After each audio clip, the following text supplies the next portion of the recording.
भारत और रूस का रिश्ता सिर्फ पॉलिटिक्स, डिप्लोमेसी या फिर इकोनॉमी का नहीं बल्कि उससे कहीं ज्यादा गहरा है। भारतीय विदेश मंत्री एस जयशंकर ने यह बयान दिसंबर 2023 में अपनी मॉस्को यात्रा पर दिया था। भारत और रूस के संबंध 7 दशक पुराने हैं। ये दोस्ती तब शुरू हुई थी जब आजाद भारत में पहली बार रूसी राजदूत ने पैर रखा था, और फिर एक ऐसा वक्त भी आया जब भारत को बचाने के लिए रूस ने अमेरिका और ब्रिटेन के खिलाफ अपना जंगी बेड़ा भेज दिया था। रूस ने भारत का साथ उस वक्त भी दिया जब परमाणु परीक्षण के बाद पश्चिमी देशों ने कई प्रतिबंध लगा दिए थे। अब भारत के पास सुनहरा मौका है उस दोस्ती को निभाने का, यह संदेश देने का कि रूस अकेला नहीं है। यूक्रेन पर सैन्य कार्रवाई की वजह से पश्चिमी देशों ने रूस पर तमाम प्रतिबंध थोप रखे हैं। ऐसे वक्त में भारतीय प्रधानमंत्री मॉस्को की यात्रा पर हैं। हालांकि इस यात्रा पर अमेरिका समेत तमाम देशों की बहुत नजरें हैं, लेकिन भारत को किसी की कोई परवाह नहीं। भारत की विदेश नीति पहले के मुकाबले अब काफी मजबूत हो चुकी है। भारत अपने हितों को बखूबी समझता है, इसीलिए पश्चिमी देशों की लाख कोशिशों के बावजूद भारत रूस के संबंध वैसे के वैसे बने हुए हैं।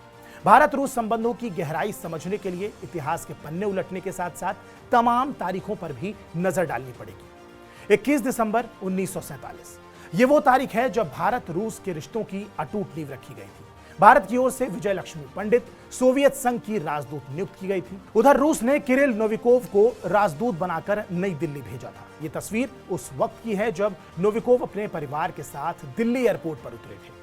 7 नवंबर 1951 इस साल रूसी क्रांति को 34 साल पूरे हो रहे थे, और इसी मौके पर रूस में भव्य आयोजन हुआ था जिसका हिस्सा बनने के लिए तत्कालीन भारतीय राष्ट्रपति राजेंद्र प्रसाद को न्योता मिला।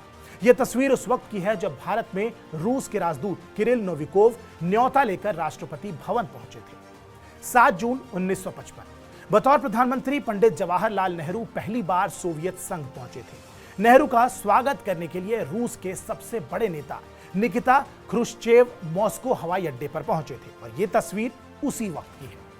28 नवंबर 1955 भारत और सोवियत संघ की दोस्ती गहराती जा रही थी। नेहरू की यात्रा के 5 महीने बाद सोवियत सरकार में मंत्री निकोलाई बुल्गनिन और निकिता ख्रुश्चेव 3 हफ्ते की भारत यात्रा पर आए, और यह तस्वीर उस दौरे की है। 10 दिसंबर 1955 बुल्गनिन और निकिता ख्रुश्चेव कलकत्ता घूमने गए। वहां इनके स्वागत में जुलूस निकाला गया। मीडिया रिपोर्ट्स के मुताबिक दोनों नेताओं को देखने के लिए सड़कों पर 20 लाख से ज्यादा लोग जमा हो गए थे।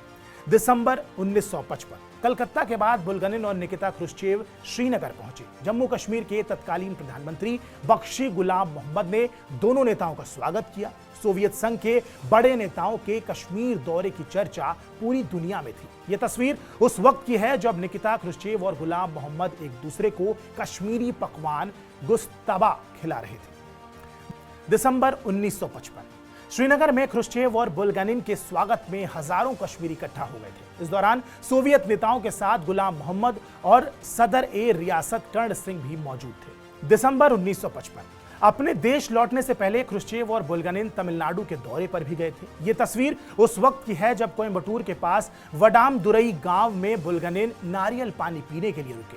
आज भी लोग इस जगह को बुल्गनिन थोट्टम कहते हैं। 27 मार्च 1960 बतौर प्रधानमंत्री जवाहरलाल नेहरू दूसरी बार सोवियत संघ गए। इस दौरान सोवियत सरकार ने उन्हें गाय भेंट की। जब सोवियत राजदूत इवान बेनेडिक्टोव और उनकी पत्नी ने गाय की रस्सी नेहरू को थमाई तो वो तुरंत उसे चारा खिलाने लगे। ये दोनों देशों के लिए एक बेहद यादगार पल था। नवंबर 1961 सोवियत अंतरिक्ष यात्री यूरी गागरिन अपनी कामयाबी के बाद भारत आए थे। उनके स्वागत में पंडित नेहरू ने मुंबई में रोड शो किया था। यह तस्वीर उस वक्त की है। बाद में यूएसएसआर के सहयोग से भारत स्पेस मिशन की शुरुआत भी हुई। साल 1963 दुनिया की पहली महिला अंतरिक्ष यात्री वेलेंटीन टेरेश्कोवा भारत दौरे पर आई थी। दिल्ली के कार्यक्रम में टेरेश्कोवा के साथ प्रधानमंत्री नेहरू और सोवियत राजदूत इवान बेनेडिक्टोव मौजूद थे, और यह तस्वीर उसी वक्त की है। साल 1966 भारत की आजादी के 19 साल बीत चुके थे, और अब तक देश में कोई बड़ा स्टील प्लांट नहीं लगा था। तत्कालीन प्रधानमंत्री इंदिरा गांधी ने सोवियत संघ से मदद मांगी। इस तरह बोकारो स्टील प्लांट की नींव रखी गई। साल 1971 तस्वीर में इंदिरा गांधी रूस के कद्दावर नेता और विदेश मंत्री आंद्रेई ग्रोमिको के साथ हाथ मिला रही हैं। इस वक्त इंडिया यूएसएसआर के बीच मित्रता संधि हुई थी। इंदिरा ने नेहरू की गुटनिरपेक्ष नीति के खिलाफ जाकर यह संधि की थी। साल 1971 बांग्लादेश के मुद्दे पर भारत पाकिस्तान के बीच जंग छिड़ी थी। अमेरिका ने भारत के खिलाफ जंगी जहाजों का 7वां बेड़ा भेज दिया। भारत की मदद के लिए सोवियत संघ ने न्यूक्लियर मिसाइल से लैस सबमरीन भेजी। सबमरीन ने अमेरिकी बेड़ों को रोक दिया था।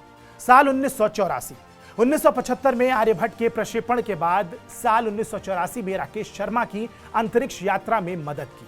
इस तस्वीर में भारत की पहले अंतरिक्ष यात्री राकेश शर्मा सोवियत संघ के अंतरिक्ष यात्रियों के साथ हैं। साल 1988 बांग्लादेश की जंग के बाद इंडिया यूएसएसआर की दोस्ती दुनिया भर के लिए मिसाल बन गई थी। ये तस्वीर मिखाइल गोर्बाचोव के नई दिल्ली दौरे की है। एयरपोर्ट पर प्रधानमंत्री राजीव गांधी गोर्बाचोव का स्वागत करने पहुंचे थे। साल 1991 में यूएसएसआर के विघटन के बाद रूसी राष्ट्रपति बोरिस येल्त्सिन भारत यात्रा पर थे। ये तस्वीर राष्ट्रपति भवन में आयोजित स्वागत समारोह की है, जिसमें तत्कालीन राष्ट्रपति शंकर दयाल शर्मा और बोरिस येल्त्सिन हाथ मिला रहे हैं। साल 2000 रूस के राष्ट्रपति व्लादिमीर पुतिन पहली बार भारत की आधिकारिक यात्रा पर आए थे। राष्ट्रपति भवन में उनका राजकीय स्वागत भी किया गया। नवंबर 2001 केंद्र में अटल बिहारी वाजपेयी की सरकार थी। पुतिन एक बार फिर भारत की यात्रा पर थे। इस तस्वीर में वाजपेयी और पुतिन एक कुर्सी पर बैठे हुए हैं, जबकि गुजरात के तत्कालीन मुख्यमंत्री नरेंद्र मोदी पीछे खड़े हैं। साल 2007 एक बार फिर से पुतिन भारत की यात्रा पर आए। तत्कालीन प्रधानमंत्री मनमोहन सिंह ने उनका स्वागत किया। इस दौरान रूस ने भारत को परमाणु ऊर्जा के लिए तकनीक और संसाधन देने का वादा किया था। 11 दिसंबर 2014 यह तस्वीर नई दिल्ली स्थित हैदराबाद हाउस की है। नवंबर 2001 में जब पुतिन भारत आए थे तो मोदी अटल बिहारी वाजपेयी की कुर्सी के पीछे खड़े थे। 13 साल बाद पुतिन चौथी बार भारत आए तो वही नरेंद्र मोदी देश के प्रधानमंत्री बन चुके थे। साल 2019 में प्रधानमंत्री मॉस्को की यात्रा पर गए तो उन्हें रूस के सर्वोच्च सम्मान order of the apostle Andrew the first से सम्मानित किया गया था। बीते 10 साल में प्रधानमंत्री मोदी और रूसी राष्ट्रपति व्लादिमीर पुतिन 16 बार मुलाकात कर चुके हैं। दोनों नेताओं की आखिरी मुलाकात सितंबर 2022 में उज्बेकिस्तान में शंघाई सहयोग संगठन की बैठक के दौरान हुई थी। बहरहाल इस वीडियो पर आपकी क्या प्रतिक्रिया है हमें कमेंट बॉक्स में जरूर बताएं। बाकी देश और दुनिया की तमाम बड़ी खबरों के लिए आप सब्सक्राइब कीजिए TV9 डिजिटल। नमस्कार।